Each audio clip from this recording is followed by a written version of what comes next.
I know for me, once I'm on the sugar train, it gives me a brain fog and it like zones me out of my experience of being alive. And you gotta stop, slow down, stop doing anything and feel the feelings, I suppose. There's the future, the movie of the future, and then there's the identity piece of who we believe we are. Next big thing, if that was completely done, the next thing for me would be to probably do it again on another property.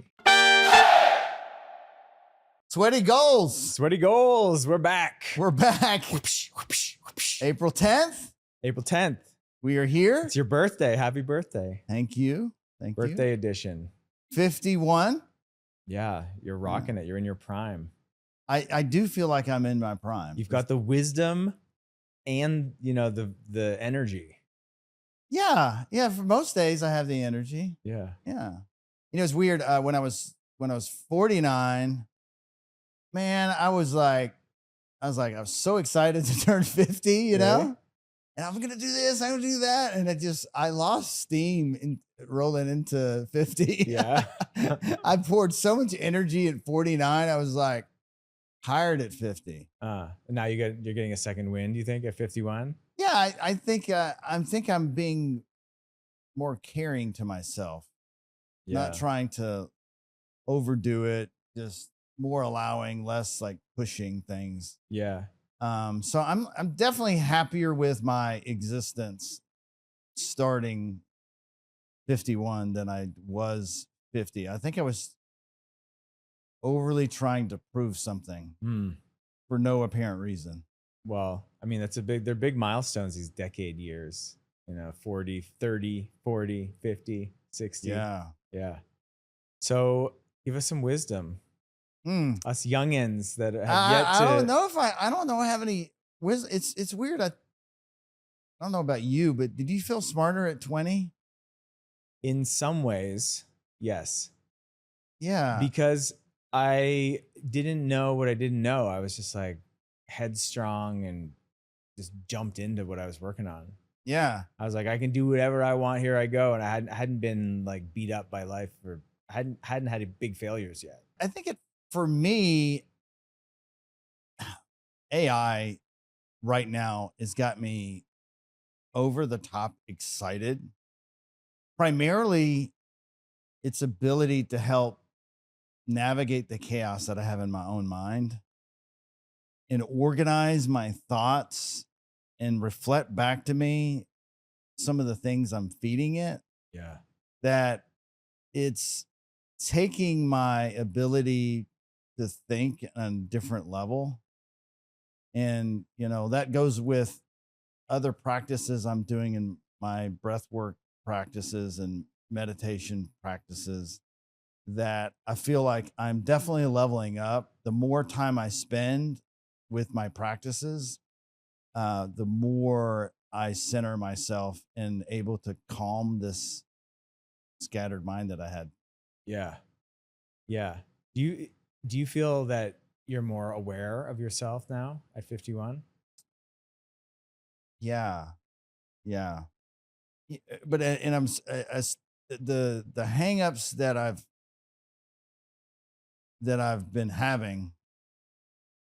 If I look at what are the core problems that I'm navigating, like sugar is the devil for me. Yeah, me too, actually. And I've got to get a better relationship with sugar. You know, people talk about relationship with alcohol. Well, I have a good relationship with alcohol. My relationship with sugar is sugar owns me. Like Careful what you say. And it's like, I just gotta stay the F away, right? Yeah. It's like, stay the F away. Yeah. And the only thing that has worked for me is to say, all right, when I did 75 hard, I would like be committed. And this year I'd done 75 hard several years in a row. And then this year, like, I'm not going to that was just too much. It's too exhausting. It's distracting. You're peeing all the time. But what I did commit to is no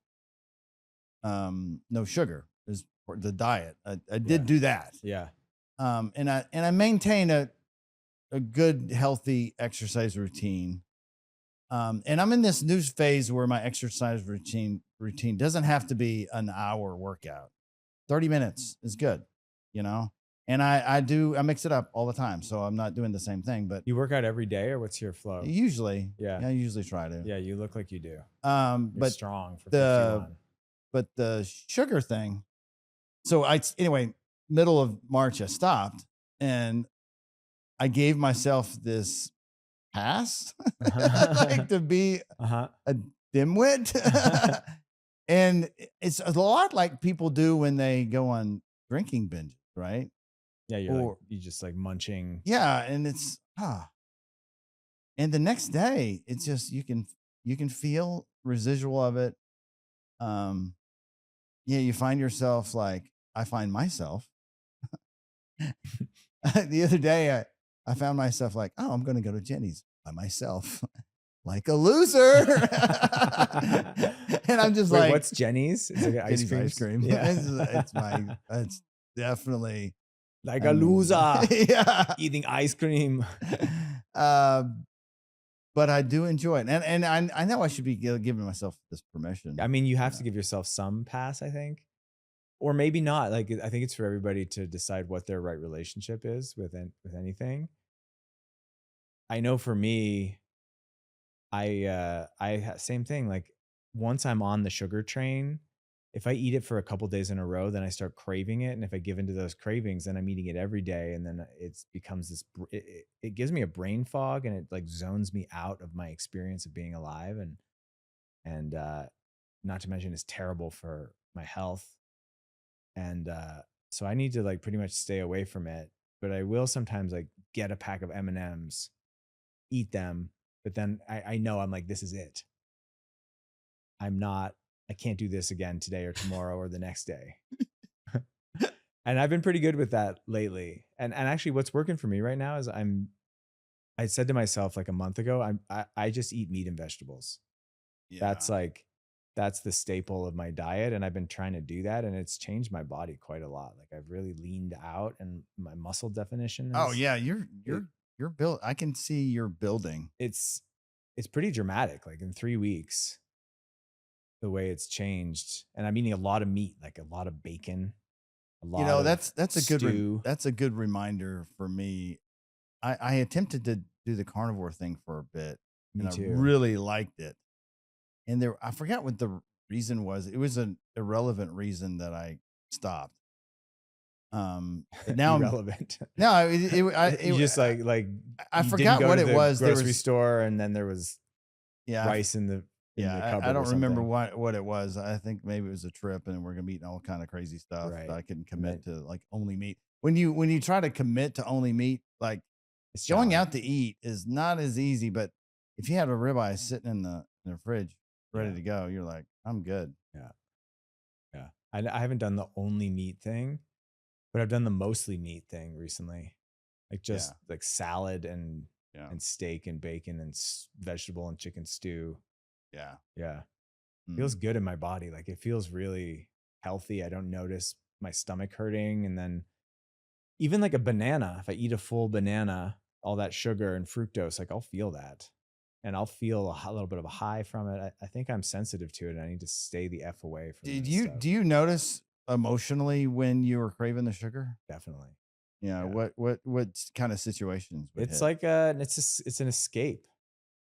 It's like if I'm feeling overwhelmed or something has happened and I'm triggered or sad or angry, like the sugar will numb my whole experience. Well, the question is, how when you have those feelings come over you, and before, like maybe it was grabbing alcohol, and it's diverted to grabbing some kind of sweet thing. Well, for me, it's always been sugar. I mean, Yeah. I was never into drinking. Yeah. So how do you switch the default? Is it just sitting with the feelings and just be patient? Yeah. I think so. Like Feel a them. lunatic? Yeah. I mean, who's being patient? You got to stop, slow down, stop doing anything and feel the feelings, I suppose. Yeah, I need to do more of that practice. Um, Our friend Catherine Lundquist told me, she's like, any feeling fully expressed will move through your body in 60 to 90 seconds if we let it. mm, Like if we can just put down the barrier and let the feeling fully come through, whatever it is, it comes through, and then it will. Oh no, she said any feeling fully expressed is bliss. And mm. that if you're feeling something for longer than 90 seconds, it's a story.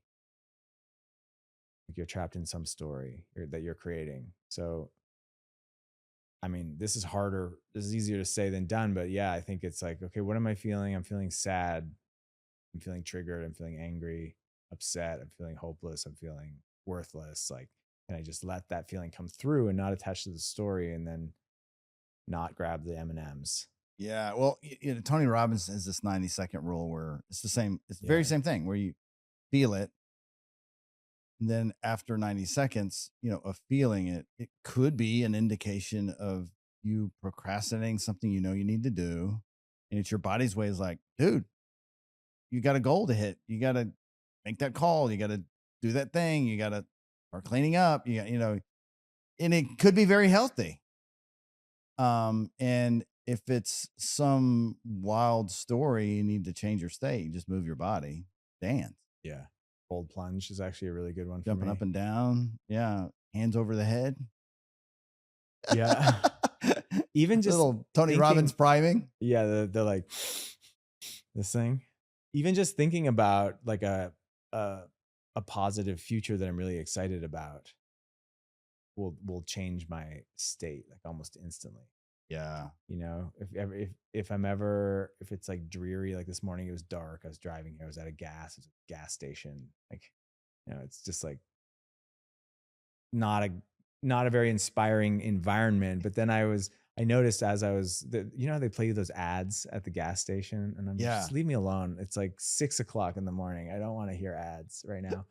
So I just was thinking about like the future that I'm creating in my life, and all the beautiful things that I can see in the future, and standing myself in that future. And I noticed immediately my whole physiology just started to Yeah. feel hopeful and positive and lighter. And you Instead of do a lot of intentional work with creating that movie of the future, the right? movie of the future. Yeah. And the more we invest in the whole, either the story or the visuals or the special effects, Yeah. the sound, like Yeah. we can craft this blockbuster film, right, of our lives that it's going to take a while to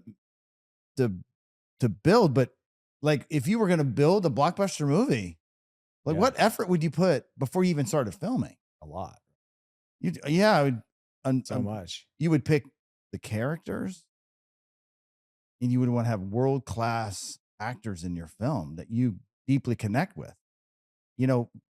Directors know when actors don't get along and don't connect. They don't connect on film either. Right. And so you want to craft the right army of actors You're for talking about this. the internal actors? Yeah. Yeah. Well, The cast of characters in the head. well, the cast of characters of the people that are going to help you Like in in your your vision. life. Yeah. Yeah. The people that are closest to you, that you want to do what you love with people you love. Yes. And some of those future characters you don't even know. Yeah. Your future spouse is not, you don't know, I don't know. but you can visualize their feeling and how they would make you feel. Yeah. But it's something that I try to do a lot in my film that I'm working on. And yeah, we could go for days on talking about how we crafting these movies, you know? Yeah. I mean, I've got a recorded bhavana, like a vision of the future that I put to music. I think we've talked about it before. And Yes. I try to listen to that whenever I'm just driving, to get me presenced in like, oh, where am I headed? What is the future that I'm creating? Yeah. Another one is, though, I think there's the future, the movie of the future, and then there's the identity piece of who we believe we are, the I am piece. Yeah. And that's another great way to just like snap out of a Yeah. negative story. Like, I am powerful. Yeah. I I mean, am. just sitting here talking about this, like my mind keeps popping into the trailer of my film. Yeah.